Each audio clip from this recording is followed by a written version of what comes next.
Men's watches, for example, are often designed with a minimalist aesthetic, with simple dials and clean lines. Women's accessories, on the other hand, often incorporate more intricate details and embellishments, such as beading, embroidery, or colorful gemstones. Another aspect of the differences between men's and women's fashion is the way that clothing is marketed and sold to consumers.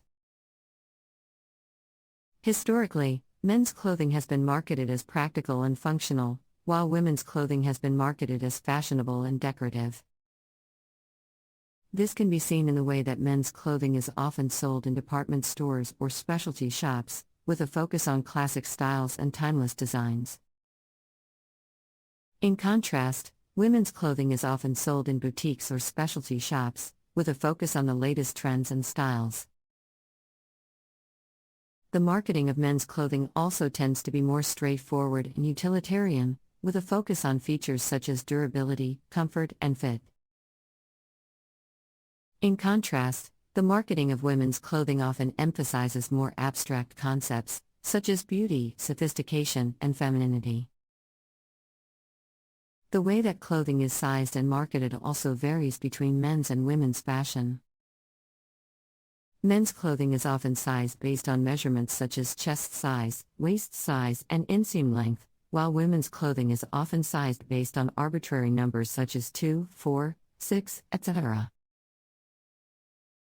This can make it more difficult for women to find clothing that fits well, as there is often more variation in sizing between different brands and styles. In recent years, there has been a growing movement towards gender-neutral fashion, with many designers and retailers offering clothing that can be worn by people of any gender. This new approach to fashion reflects a growing awareness of the diversity of body types and shapes, and a desire to create clothing that is both stylish and inclusive. Another important aspect of the differences between men's and women's fashion is the way that clothing is designed to communicate gender identity and expression. Clothing can play a significant role in how individuals express their gender identity, and the way that clothing is designed can have a significant impact on how gender is perceived. Historically, men's clothing has been designed to communicate masculinity and strength, with a focus on creating a strong and powerful silhouette.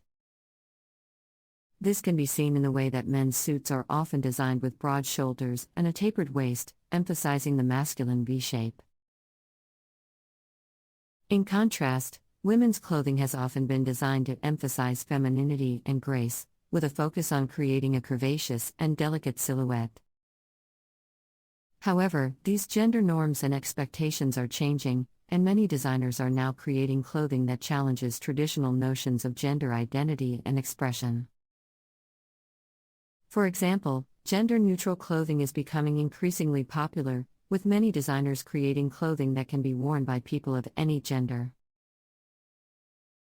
In addition to gender-neutral clothing, many designers are also creating clothing that blurs the lines between traditionally masculine and feminine styles.